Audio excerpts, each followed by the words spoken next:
Jim Peters with Peters Principals.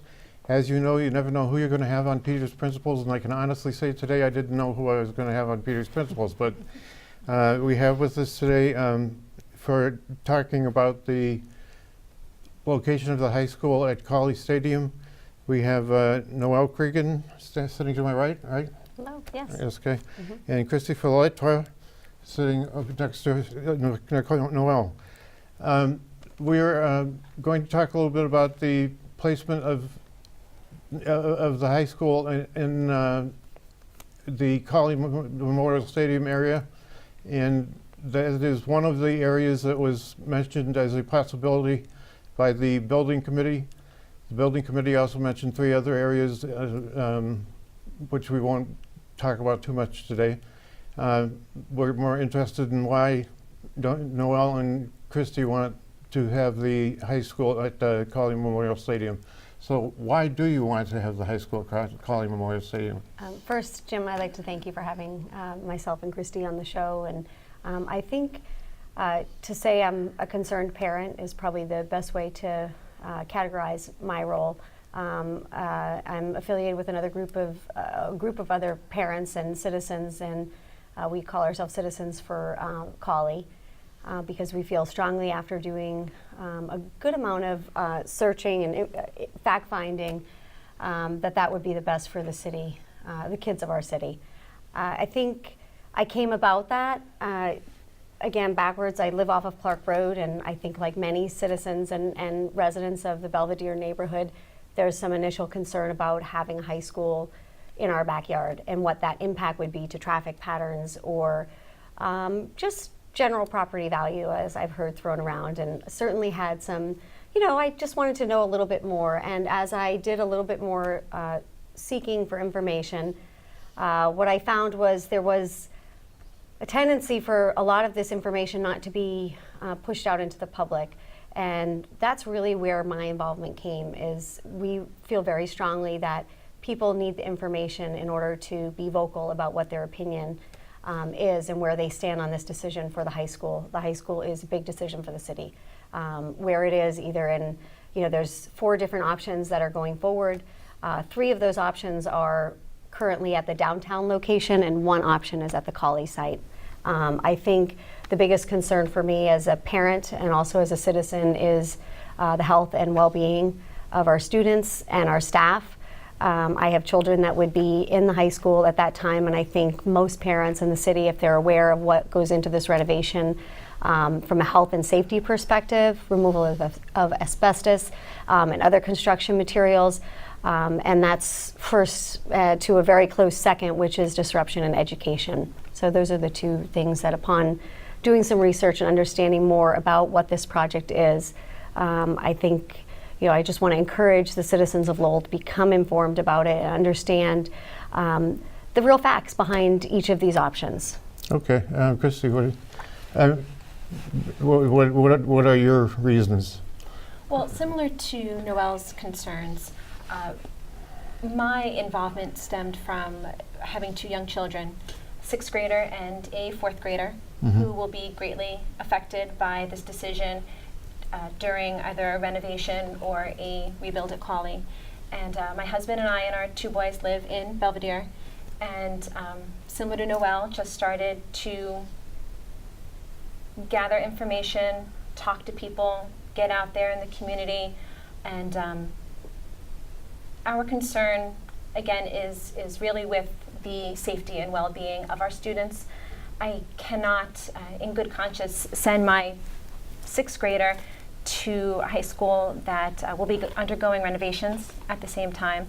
As a cancer survivor myself, the thought of putting my son's health in jeopardy troubles me, putting any child's health in jeopardy, being around buildings that are being renovated that contain asbestos, the safety of the children. There's been talk of some of the other options containing modular classrooms. Where will those be placed?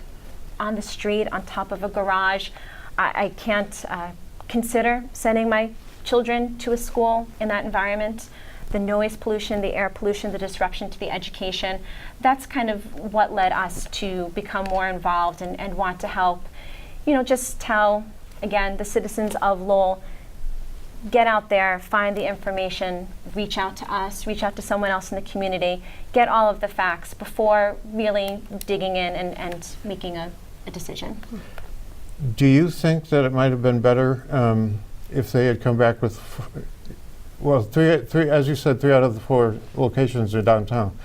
Mm-hmm. Do you think it might have been better if they'd come back with, say, the Pawtuckettville location, 2, and dropped one of the locations downtown, or how do you feel about the downtown area?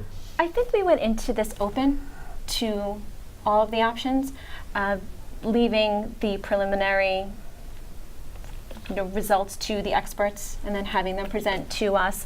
Would another location outside of the high school been of value to be able to look at? Sure.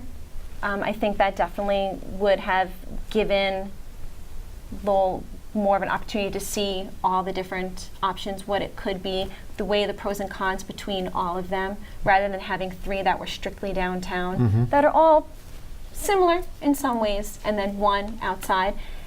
It could have been helpful, I think.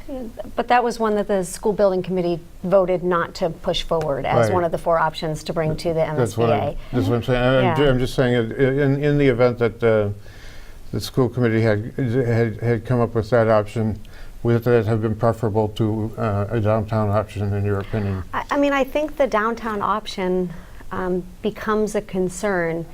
If you had a downtown location, and again, I know that the school has been in that location for its entire history, for the entire being, and I don't want to dismiss that as an important thing to the city, in a central location.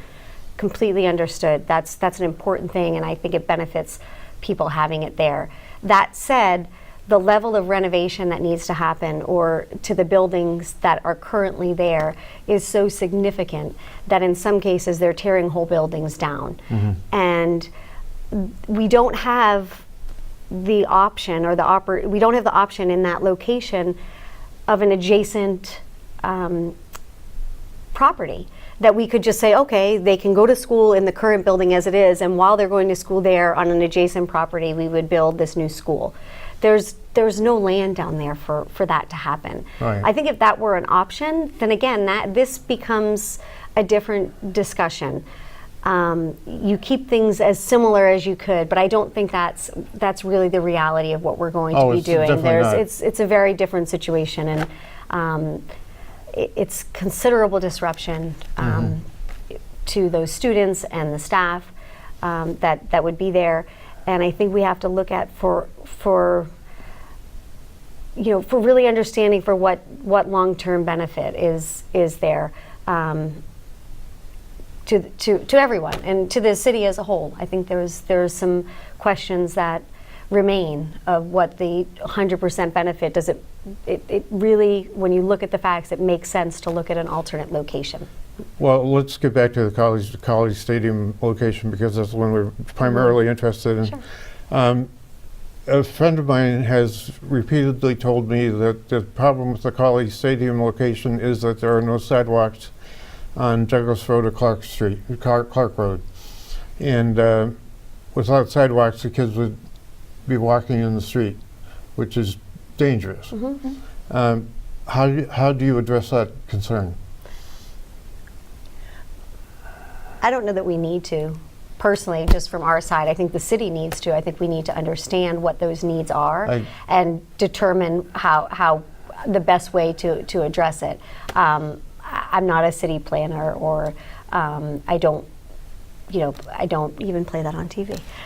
Yeah. But I think it's certainly something, and again, I would have potential walkers for that. So their safety and well-being in that situation would certainly be a concern. But I don't think that we discount the issues with Cawley, and I think we acknowledge that there's more work that needs to be done in figuring out sidewalks, how to handle the traffic, and I think that is best left to the experts. And I trust that if Cawley were to be picked, that would get worked out. You know, as Okay, it's just, I just have a little experience with this. Sure. With this. I grew up on Wentworth Avenue, so I know Belvedere, and I know the Douglas Road part pretty well because Wentworth is close to Douglas. And we used to walk the streets all the time, and it is in the snow very dangerous. You have to watch out for your life in some situations. And I was just, that's why I was curious about the sidewalk option. The city would have to put it in sidewalks, but I know that when they came on my street, and I live in the Highlands, when they came on my street and did the sidewalks over, to do a 2-block area took them at least 4 weeks, which is a long time. So putting in the sidewalk would take a while to do. Sure, but again, this project isn't slated to be done until 2022. So I have to believe in this, period of 5 years or so that's something we could accommodate at some point, be able Okay. to build those sidewalks. I mean, time frame wise, again, there's definite concerns about how that gets funded and who pays for that, without a doubt. Without a doubt. And you'd have to educate the people who live on Douglas Road or Clark Road that they have to keep their Sidewalks snow clean. Sure. Keep Yeah. the snow off the sidewalks. Yes. So what are some of the advantages of having the school in Cawley? I'd say first and foremost, the most important thing is that it 100% meets the educational objectives that have been set by the task force. So you have a facility that is this heart and hub and supports all of the educational objectives and goals. I would say that's the main objective. And if you're keeping kids at the center of this discussion, then we have to continue to consider that as an imperative, not important, an imperative. So I would say that's probably the big, if you're just looking at location alone, that property is the only location that assures that happens. Now, you brought up windows before. What is the status on the window argument? in the options that are going forward, there are, in some cases, classrooms still, the downtown locations that would not have windows, windowless space. That would not be an issue as far as the understanding that we have in the plans that we've seen. That would not be an issue with Cawley. You're looking at as Noelle said, a hub where, for the most part, everything would be in that general area. Majority of the sports, no longer would they have to be bused to other locations.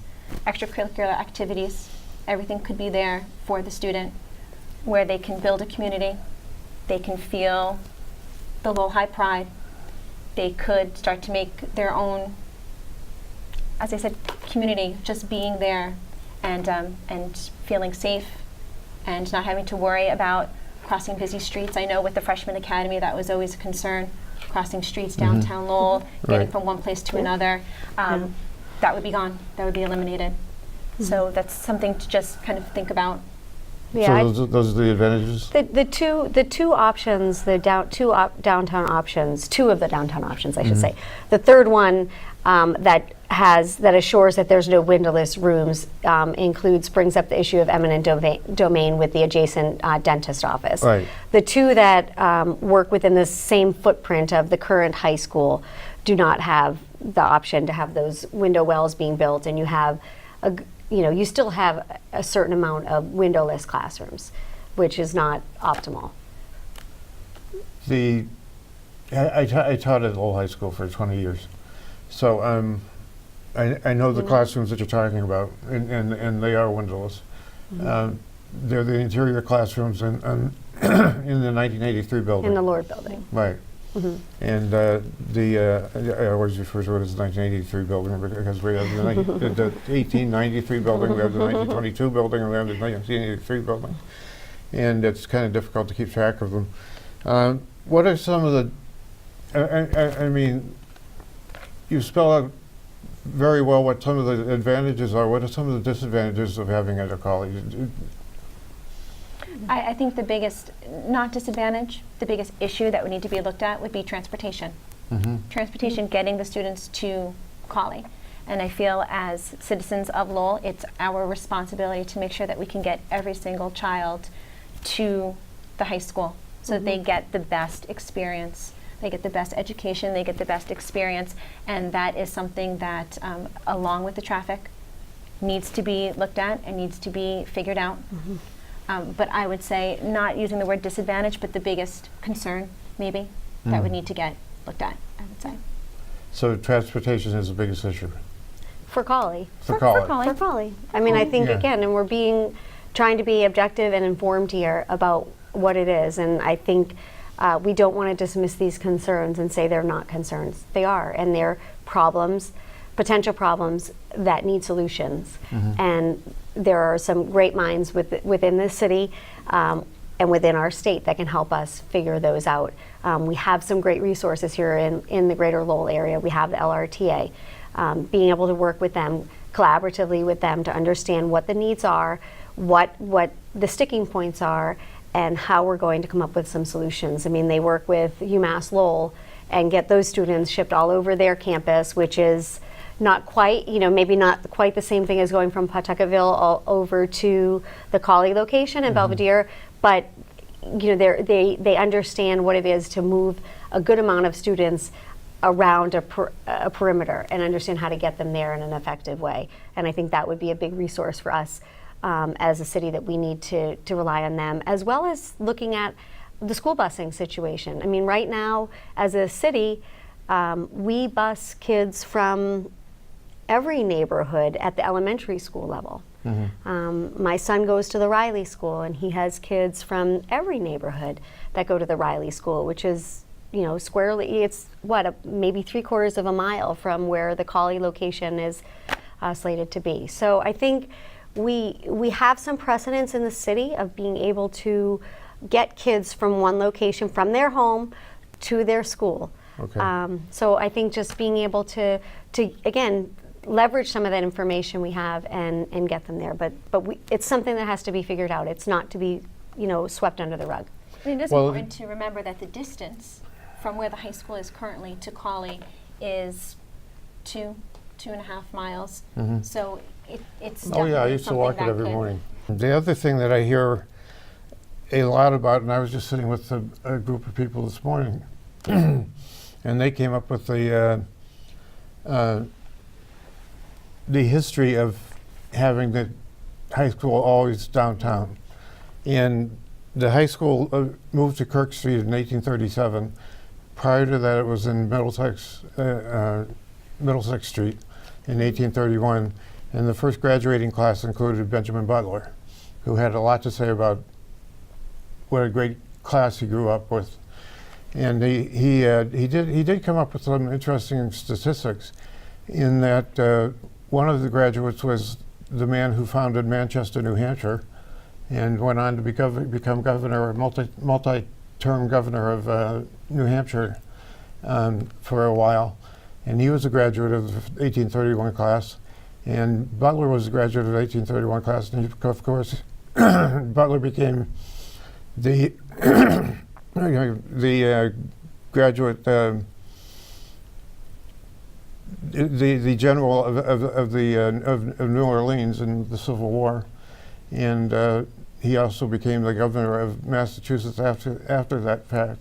So Butler graduated with 8 people in his graduating class, and one became a surgeon at Dartmouth, and they're interesting. There's a lot crowd. of history. A lot of history. Yeah. And Butler's favorite boat was called the America, which I thought was kind of interesting. It was the sloop, and he called it the America. But he is definitely a presence in the high school annals, the annals of the whole high school, being in the first graduating class.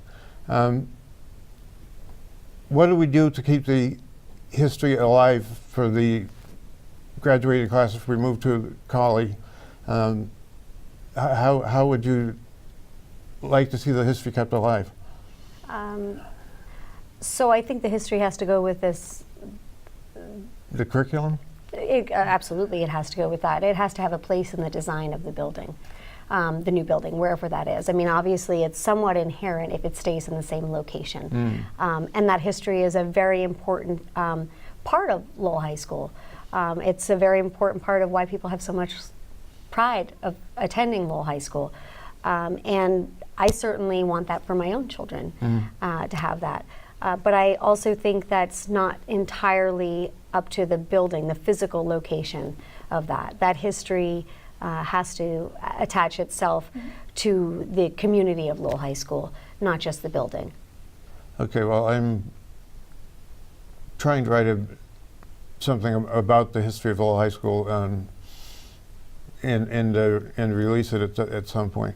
And in it will be Benjamin Butler and what he did. And Paul Songus was also a person who came from Lowell High School and did well.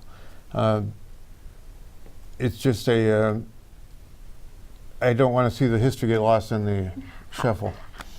I think the history should be recognized, should be acknowledged at the high school.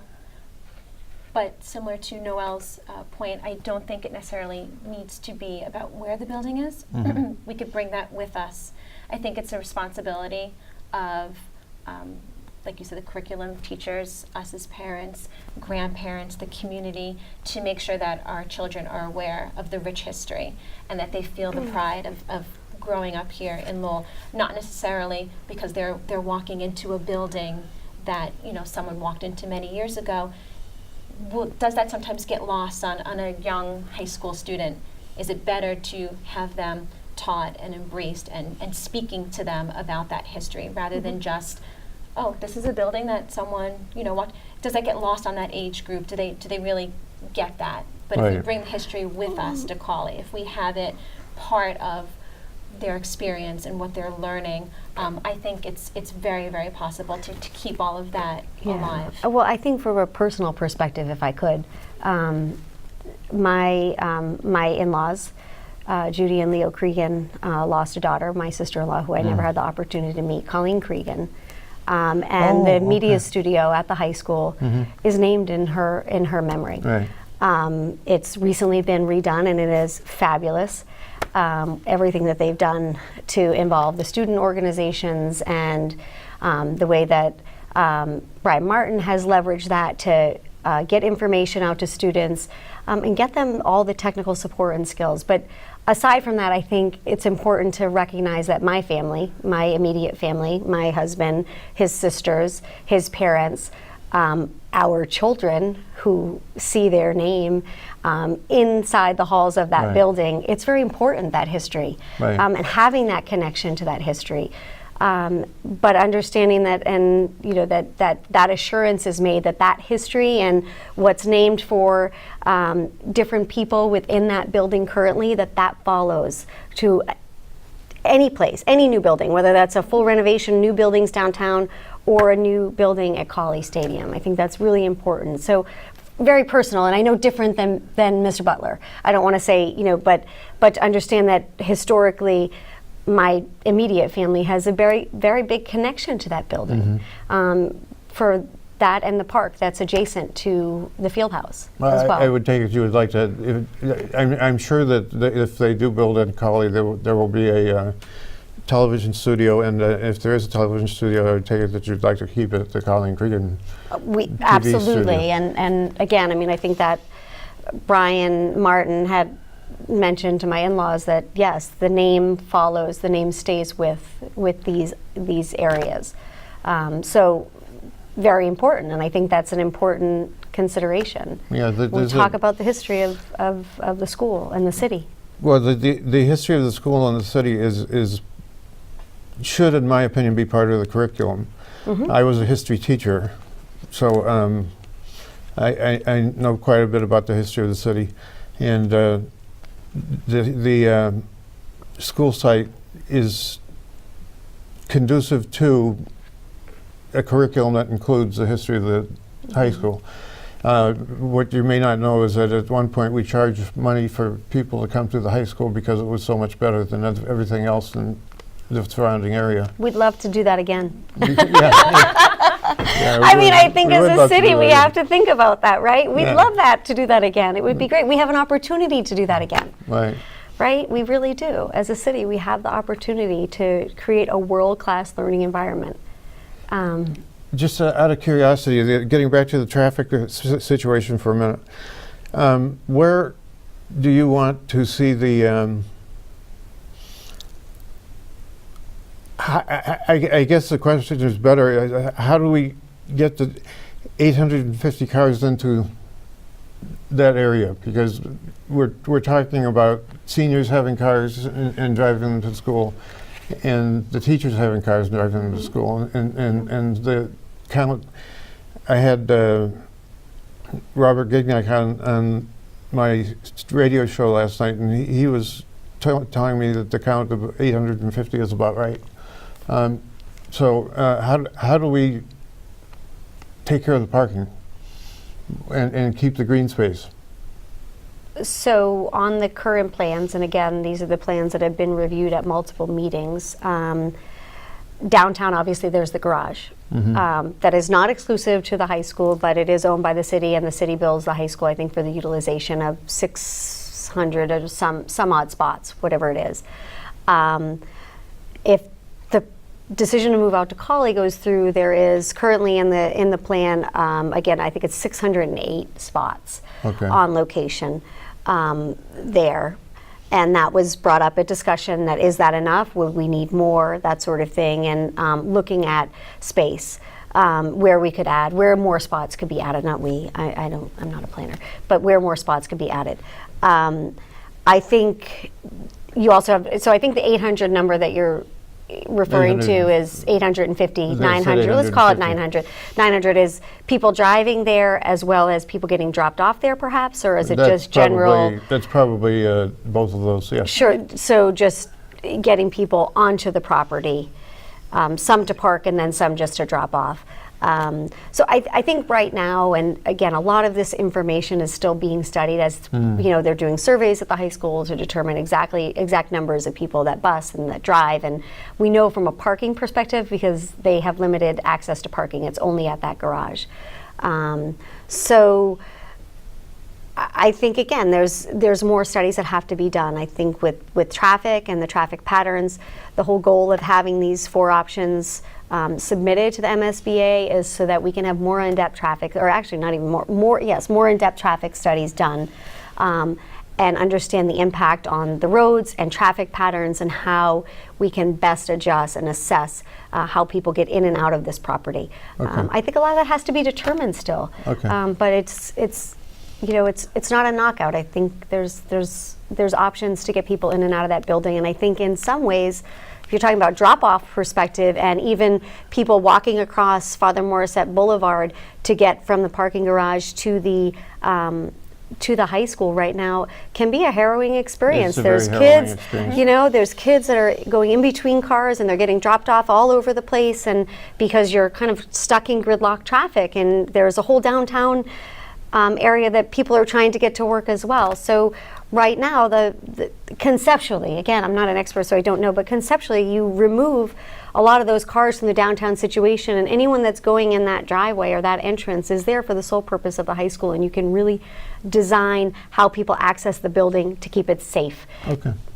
We have to stop here. We're out of time.